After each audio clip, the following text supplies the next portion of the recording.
cheveux. Donc on me pose souvent pas mal de questions sur mes cheveux parce qu'ils sont longs, voilà, machin, j'en prends énormément soin. Donc moi, il y a environ un an, je suis passée au naturel, c'est-à-dire qu'il y a un an, j'ai arrêté d'utiliser des produits qui contenaient des ingrédients nocifs pour mes cheveux. Grande surface, tout ça, j'ai arrêté parce que quand j'ai compris la composition, j'étais un peu effarée.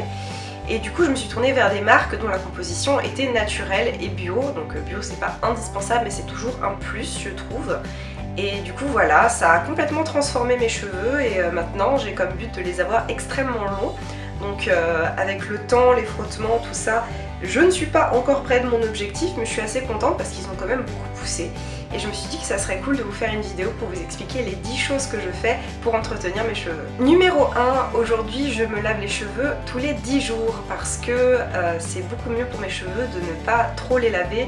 Ça agresse moins le cuir chevelu, ça le fait moins regresser et j'en suis extrêmement contente parce que le shampoing tous les 10 jours, c'est très économique. En plus de ça, pour le lavage, je me lave vraiment juste le cuir chevelu et après je rince le cuir chevelu en laissant l'eau savonneuse couler sur mes cheveux en eux-mêmes parce que on va pas se mentir, à moins d'avoir fait un combat dans la boue, vos cheveux, ils ont juste pris la poussière, la pollution, des choses comme ça et ils n'ont pas besoin d'autre chose que de l'eau savonneuse pour être nettoyés. Nettoyer plus que ça, frotter les cheveux en eux-mêmes, ça va abîmer les capillaires, ça va les fragiliser et ça va favoriser les fourches.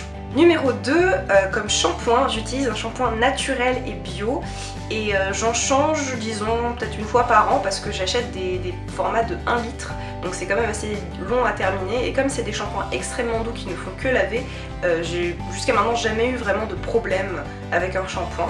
Donc il y a quelques mois encore j'utilisais le Helvetia Natura pour cheveux normaux que je n'ai pas là donc je peux pas vous le montrer mais je vais vous montrer celui que j'utilise en ce moment qui est le Santé Nature Cosmétique au Ginkgo Bio.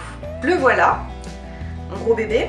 Alors il est super efficace, il fait ce que je lui demande, c'est-à-dire me laver les cheveux. Un shampoing ça devrait jamais faire autre chose que laver vos cheveux. C'est marqué Repair Shampoo, il faut pas se fier à ça, un shampoing ne répare pas les cheveux, ça n'existe pas, ce n'est pas possible. Un cheveu fourchu, comme les cheveux c'est pas vraiment vivant, enfin c'est de la matière morte, un cheveu fourchu vous ne pouvez pas le réparer, il faut le couper. C'est pas avec le silicone polluant immonde que vous allez pouvoir vous en sortir, ça va juste le coller comme de la colle forte. Et si je me coupe un doigt et que je le recolle à la colle forte, ça aura peut-être l'air un peu présentable mais je vais pas pouvoir l'utiliser. Donc ce shampoing je l'aime beaucoup parce que il est cruelty free and vegan. Donc cruelty free maintenant c'est dans les normes de l'Union Européenne donc ils sont pas censés s'en vanter, c'est censé être la norme. Vegan c'est toujours un plus. Et la marque Santé Nature Cosmétique, je vous en ai déjà parlé dans les petites choses d'avril, c'est une marque allemande très bien parce que bon elle est pas chère et elle est efficace niveau compo. Ce shampoing est labellisé Natrou, il y a le label de la PETA, c'est-à-dire la SPA américaine, je sais pas trop ce que ça fait là, mais la composition est nickel, shampoing, le ginkgo bio et la aloe vera revitalisent les cheveux sensibilisés, ce shampoing familial au délicat parfum nettoie le cuir chevelu et les cheveux sans agresser grâce aux bases lavande d'origine végétale. C'est vrai, j'aurais juste quelque chose à dire, le parfum n'est pas délicat, je trouve ça extrêmement fort mais on s'y fait, voilà, c'est une odeur vraiment mélangée entre fruits et épices. Bon, il y a des gens qui aiment, il y a des gens qui aiment pas, moi je l'ai pas acheté pour l'odeur donc je suis satisfaite. Numéro 3, je n'utilise pas d'après-shampoing, je n'en utilise plus depuis environ 2 mois parce que j'ai trouvé une alternative qui est beaucoup plus économique et efficace et je voulais vraiment aller dans le minimalisme donc ça me convient très bien. C'est une huile à la place de l'après-shampoing quand mes cheveux sont encore humides après le shampoing. Pas trempée, hein, humide c'est-à-dire 1 heure plus tard. J'utilise une huile que je vais passer dessus et qui va sceller l'hydratation à l'intérieur de mes cheveux et ça fonctionne très bien. Donc moi je pense qu'il faut vraiment trouver son huile, on a chacun une huile qui va fonctionner avec nos cheveux. Moi c'est l'huile de camélia qui est à la base destinée aux cheveux de type asiatique et comme je suis 3/4 asiatique je pense que c'est une des raisons pour lesquelles ça marche si bien avec moi. Donc comme je suis parisienne je me suis pas pris la tête, j'ai pris l'huile de camélia d'Aromazone donc c'est un tout petit format et ça me va très bien.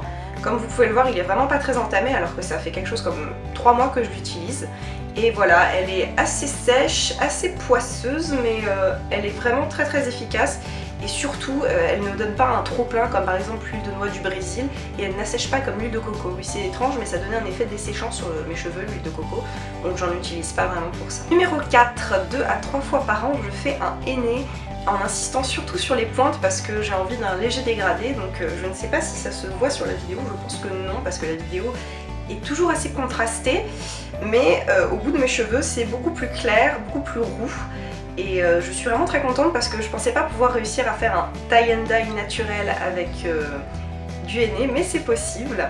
Et je vais vous montrer le henné que j'utilise. Donc c'est celui-ci, je l'ai acheté sur Vitacost, qui est un site de vente de produits naturels américain, et c'est de Star West Botanicals. Donc c'est du henné Lawsonia inermis, du henné du Rajasthan pur. Je vous conseille sincèrement de prendre un henné sans aucun sel métallique ou quoi que ce soit, avec juste le nom de la plante. Vraiment que ça dans les ingrédients, comme ça vous êtes sûr d'avoir un bon henné, sinon bonjour les dégâts. Il est vraiment très efficace, il est très puissant, il donne une très belle couleur, je suis super satisfaite et surtout j'en ai acheté une bonne tonne, 1LB, j'ai jamais compris ce que ça voulait dire, mais c'est 453,6 grammes, donc vous en avez pour un bon moment. Là ça va faire quelque chose comme un... Oui bah oui, ça fait depuis un an que je l'ai en fait, donc il a bien tenu, il est toujours en pleine forme et le sac permet de l'isoler très efficacement, du coup il est toujours utilisable et je vais continuer à l'utiliser pendant un certain moment. Numéro 5, je fais régulièrement la chasse aux fourches et pour ça j'ai une technique, parce que je ne sais pas si vous avez entendu parler de la technique du brûlage, mais moi elle me fait très peur et je ne suis pas prête à la faire comme ça me fait peur parce que mes cheveux sont quand même assez imprévisibles je trouve. Et du coup j'ai réussi à adapter cette technique en quelque chose de plus soft pour pouvoir m'occuper de mes fourches efficacement en fait. Parce que le brûlage, il faut savoir qu'avec une flamme on cautérise le bout de la fourche et ça crée une petite boule blanche à laquelle il ne faut pas toucher, qui va ensuite tomber naturellement au bout d'une semaine et qui va nous laisser un cheveu fortifié sans fourche, et il va rester sans fourche pendant très longtemps. C'est pour ça que le brûlage de fourche est assez efficace, mais c'est aussi très fragilisant pour les cheveux. Donc il faut juste après ça appliquer tout de suite une solution, quelque chose d'hydratant, par exemple un mélange d'aloe vera et de miel. Donc moi ma technique pour m'occuper de mes fourches, c'est que j'utilise un petit spray d'eau, j'asperge toutes les petites fourches que je peux trouver avec de l'eau jusqu'à ce que les cheveux soient bien humides, parce que sinon c'est la cata, il faut toujours couper sur cheveux mouillés. Et ensuite je passe la lame d'une paire de ciseaux que je garde vraiment seulement pour la coupe au-dessus d'une bougie, alors pas dans la flamme sinon ça va la noircir et ça servira à rien, mais au-dessus d'une bougie jusqu'à ce que ça soit suffisamment chaud, pas trop brûlant sinon ça va crépiter, ça va sentir le cochon grillé. Et ensuite ce que je fais c'est que je coupe tout simplement, voilà. Et je fais ça régulièrement, donc vous n'êtes pas obligé de trouver toutes les fourches de vos cheveux, surtout si vous en avez autant que moi en une fois, mais il faut essayer de le faire assez régulièrement pour en venir à bout, et après ça vaut vraiment le coup parce qu'on est tranquille. Et j'en revenais pas la première fois que j'ai fait ça, à quel point j'ai passé genre 2-3 mois sans fourche.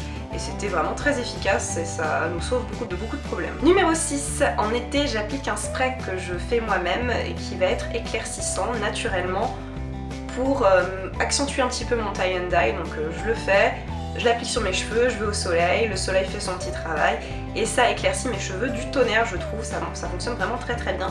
Donc je pense que je vous ferai une petite recette de mon spray éclaircissant dans quelques temps quand les beaux jours seront vraiment revenus, parce que là je vois énormément de nuages. Et voilà, j'espère que ça vous plaira, mais pour l'instant on va passer à la suite. Numéro 7, j'essaye de faire peu de tresses, même si par exemple c'est la seule coiffure que je peux faire quand je dors ou quand je fais du sport parce que les autres me gênent. La plupart du temps j'essaye quand même de faire un chignon parce que c'est beaucoup mieux pour les fourches. Pourquoi? Parce que quand on fait une tresse, ça isole les pointes au bout et ça les laisse à la merci de tous les frottements, de tous les mouvements, et donc ça favorise énormément les fourches.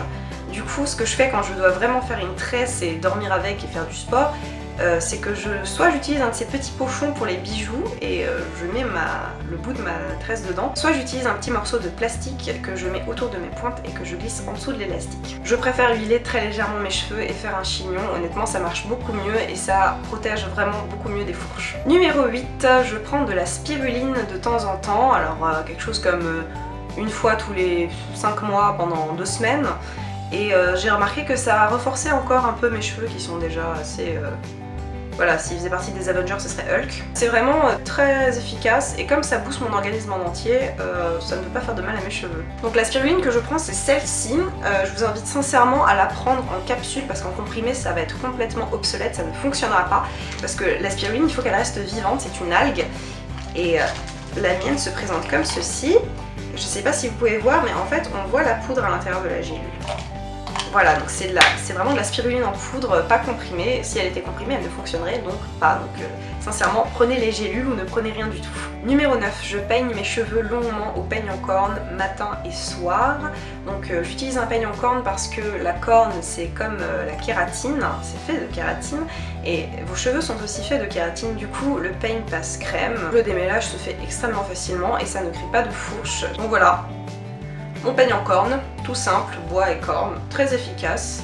Il fait ce que je lui demande, il m'a pas coûté très cher. Je l'ai acheté sur Etsy je crois. Et voilà, je suis vraiment super contente d'être passée au peigne en corne parce que c'est vrai que comparé au métal, ne faites jamais utiliser des peignes en métal, mais comparé au plastique, c'est un miracle, ça n'a rien à voir, c'est juste genre... Voilà, les faits parlent d'eux-mêmes. Numéro 10, jamais de sèche-cheveux, de fer à boucler, de fer à lisser, de quoi que ce soit. Si je voulais lisser mes cheveux, ce qui n'a jamais été le cas, je pense que j'utiliserais un cardoon qui est une pièce de tissu qu'on enroule autour des cheveux, on dort avec et après quand on se réveille on a les cheveux lisses naturellement sans les abîmer. Mais ce n'est pas le cas, je n'aime pas les cheveux lisses. Par contre, si je veux des boucles, parce que moi de base j'ai les cheveux très bouclés, mais avec l'épaisseur de cheveux et la longueur, ça les a complètement effacés.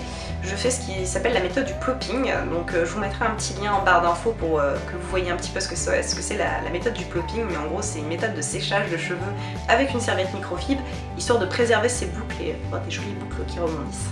Mais sinon d'habitude ce que je fais c'est que je laisse juste les sécher à l'air libre, donc oui ça prend du temps mais je pense que ça vaut la peine parce que je préférerais ça encore que de les massacrer au sèche-cheveux ou au fer à lisser parce que toutes ces méthodes sont certes bien pratiques pour accélérer les choses mais elles sont aussi extrêmement nocives pour vos cheveux, elles les fragiliseront, elles les détruiront petit à petit. Voilà, j'espère que ces 10 petits conseils, ces 10 petits secrets vous aideront à prendre soin de vos cheveux et sur ce je vous fais des bisous et je vous dis à bientôt pour de nouvelles vidéos. Au revoir.